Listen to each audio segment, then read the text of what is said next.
Mga kababayan, nagbabalik po muli ang inyong kababayan, si Katambay Manong po, para po magkomento po sa inyo. Samahan niyo po muli ang inyong katambay. Magandang araw po. Magandang araw po muna, tanghali, hapon, gabi. Madaling araw po sa atin lahat. Saan man sulok ng bansa, siyempre po, at kasama na rin po sa buong mundo. Maingatan po tayo mga kababayan. Ito po, samahan niyo po ako. Umpisa na po natin mga kababayan ang ating komentuhan. Komentuhan po natin itong nakaraan na po to, mga nakarang araw. Komentuhan po natin dahil dito po ay in-interview po ni Pinky Webb si Secretary po ng DILG na si Secretary Remulla. Kapatid po ito ng Secretary po ng DOJ na si Boying Remulla, mga tambay. Dito po sa kanya interview ay talaga pong nalaman po ng Pilipino kung paano po talaga nila pinagplanuhan at kung sino-sino po ang kasama sa mga nagplano para po sa sinasabi po ni attorney ni dating executive secretary ni Salvador Medaldea na yung kidnapping, harassment na ginawa sa dating Pangulong Duterte para ipagkalulo sa kangaroo court na tinatawag po ng ating mga expert dahil wala naman daw pong nakukulong o nahatulang mga western country maliban lang po sa pamumulitika raw po ng ICC, mga kabayan. Pakinggan po natin itong si Pinky Webb sa kanyang interview kay Secretary Remulla ng DILG, mga kabayan. All the policemen and policewomen that were involved in this, were you happy? Were you satisfied? Oh yes, sino man di matutuhan yan? Yung mga Duterte supporters? And, kasi hindi-expect mo na lalaban sila na magkakagulo. But they all followed instructions, maximum tolerance, all courtesy given. They offered them lahat ng accommodations na hiningi nila, binigay. Anong pagkain gusto nila. Humingi siya ng kama para magpahinga, binigay sa kanya. Aircon naman yung kama. He asked to see his lawyers, dumating naman. So, binigay naman sa kanya lahat ng courtesy. Okay, when you say that, sir, yung mga abogado niya nasa labas ng Villamor Air Base, ayaw papasukin eh. Ando doon si E.S. Medaldea sa loob. E.S. Medaldea. Andun din si Attorney Delgra sa loob. Yes. Yes. Pero meron pa pong ibang abogado. I guess that's what I wanna find out. Hindi na pwede yun. There was an operational risk kung papapasok ka ng ibang tao pa. Everyone who was with him in his party arriving from Hong Kong were allowed to join him. Okay, so let's go back to that. Paglapag po niya, sino ho ang sinabing maaaring pumili na sumama sa dating Pangulo sa Villamor Air Base? Who was given authority to say, you can bring this, and this person? Lahat sila pinayagan. Lahat ng kasama niya sa aeroplano, I think they were a party of 12, if I'm not mistaken. Sumama sa coaster at sumama sa Villamor. Lahat po yun? Lahat sila. Wala pong naiwan? Walang naiwan. Okay. And was that the plan from the very beginning? From the very beginning. What was, and who was really on top of this? Kayo ho ba? Because during the press conference of the President, it was you and the President. Yes. So ikaw ho ba nagplano ng lahat ng ito? Hindi naman. It was a group effort. Secretary Chidoro was there. Secretary Anyo was there too. And the President and I. So, hindi naman ako. Ako lang ang natira last man standing doon sa Malacanang. Yan mga tambay, nahalinawan po natin sa mga hudas. Yan po ang sinasabi po ng ating mga kababayan na makasama po mga naghudas po sa ating bayan. Ibinenta po, ang ating soberenya ay pinahiya ng ating malayang bansa, mga tambay. At talagang ang dating Pangulong Duterte, pinagmamalaki pa nila na binigay po daw lahat. Binigay daw po lahat. At talagang wala po silang hindi binigay, pati daw po higaan. Air condition pa raw po, mga tambay. Ang tanong, nasunod po ba ang due process ng dating Pangulong Duterte? Katanggap-tanggap po ba na ang ating hustisya, ang ating judicial, ang ating hukuman, hindi man lang nakarating ang dating Pangulong Duterte sa hukuman, sa korte, sa piskalya, para bigla mo na lang tanggalin sa bansang Pilipinas? Kaya yung ginagawa po ninyo ng DILG Secretary, delikado po yan. Marami po kayong sasagutin sa mga Pilipino. Dahil ang ginawa nyo pong pagtitrader sa bansa, pati sa proseso ng parti sa proseso ng ating judicial, ang ating mga hukuman, binaypas nyo. Binaypas po kasi nila lahat eh. Dahil nga po, sino po ba ang tumayo lang na judicial sa kanila? Sino po ba tumayo? Di po ba? DOJ? DOJ lang po. Hindi na po nakarating sa judicial natin sa Korte Suprema. Para po ilipad mo, mga tambay. Ano po ang hiling ng dating Pangulong Duterte? Abogado po yan. Piskal po yan. Pangulo po yan. Pero ang ginawa nyo, halos kalad ka rin nyo, hilahin nyo.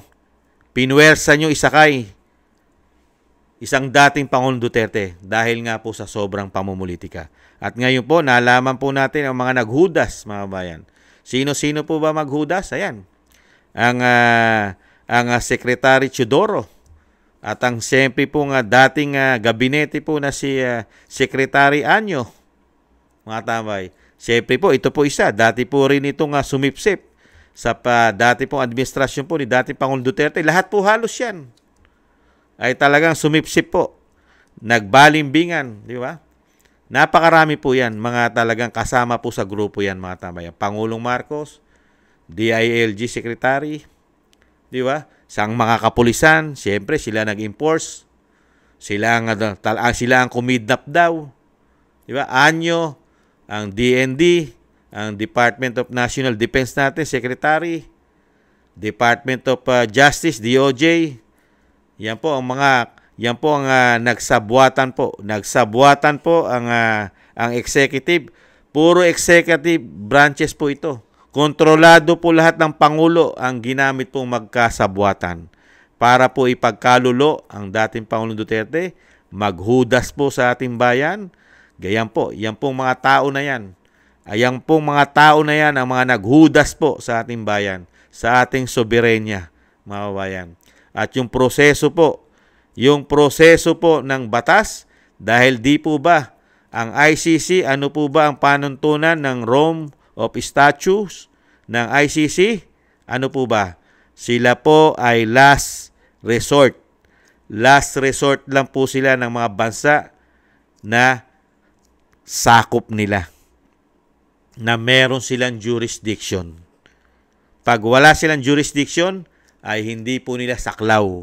Katulad po natin, hindi po tayo miyembro niyan. Kaya napakarami po paglabag, pagtitrador sa ating bansa ang ginawa po ng ating gobyerno. Dahil po sinunod lang po nila. May sinunod lang daw po sila, mga tambay. Di ba? Grabe. Sino sinunod? Yung namumulitika. Dahil para protektahan ang kanilang mga ambisyon political na kailangan hindi na mawala sa kanila. Kaya ito po, mga kababayan, nakakalungkot lang po. Sa ating henerasyon, naglabasan po ang mga hudas, mga tambay. Dito po sa bagong Pilipinas o sinasabing binagoong ang Pilipinas, lumabas po ang tunay na mga karakas, ugali at pagkatao po ng mga politiko po sa ating bansa. Dahil po sa sinasabi pong di umanong kapangyarihan, pakinabang, pera yata, ay talagang ipaguhudas po nila. Lalabas po talaga ang napakaraming hudas dahil po yata sa pera at pakinabang at kapangyarihan, mga kabayan. Kaya po yan, nakakalungkot. Yung dating mga pinagkatiwalaan, kasama ni dating Pangulong Duterte, ay naghudas po sa kanya. Ganun po talaga dahil nga po ang Panginoong Hesukristo, sino po ba naghudas sa kanya? Di po ba yung kasama niya rin po, na isa po sa mga apostol niya, na si Judas? Ganyan po nangyari kay dating Pangulong Duterte. Yung mga pinakakatiwalaan niya po, nung mga panahon na siya ay Pangulo, yun din po ang mga naghudas sa kanya. Lalong-lalo po yung Pangulo ng bansa natin ngayon, na napakarami pong binigay na papuri. Nung siya po ay hindi pa presidente, inaangat sa bangko ang dating Pangulong Duterte kung purihin. Ipinalibing pa ang kanyang ama at ipinanalo pa siya sa halalan ng kanyang anak na si Vice President Sara Duterte. Pero ano po ang iginante? Paghuhudas. mga kababayan, naghudas sa ating bansa, naghudas pa sa tumulong sa kanila, maipalibing ang kanilang magulang at mapanalo o maipanalo ang kanyang pangarap na maging presidente. Pero wag pa rin po natin kalimutan mga tambay ang kanilang mga anomalya, ang kanilang mga korupsyon, ang kanilang napakaraming korupsyon sabi ng Vice President at napakaraming istapa na sinasabi ng Pangulong Duterte, dating Pangulong Duterte. Napakarami po. 2025 national budget, hindi po bababayan na napakalaking halaga, 241 billion. Nandiyan pa po ang ginto, tuni-tunilada, 25 tons.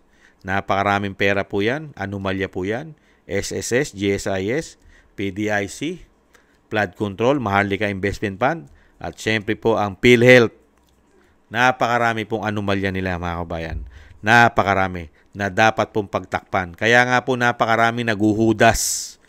Napakarami po naguhudas, lalo po sa Senado at Kongreso. Dahil po sila po ang napakaraming issue ng korupsyon. Kaya po napakarami po lalong hudas dyan, mga kababayan. Komento po na inyong lingkod. Napapanahon po kasi ngayon ng hudas, mga kababayan. Di ba? Muli po mga tambay, isama po natin sa panalangin ang ingatan po ang dating Pangulong Duterte, lalo-lalo po sa kanyang kalagayan at kalusugan.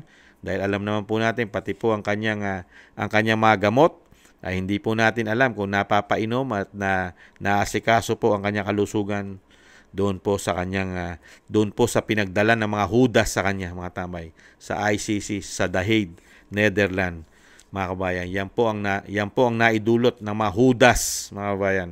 Kaya po wag po natin takilikin yan.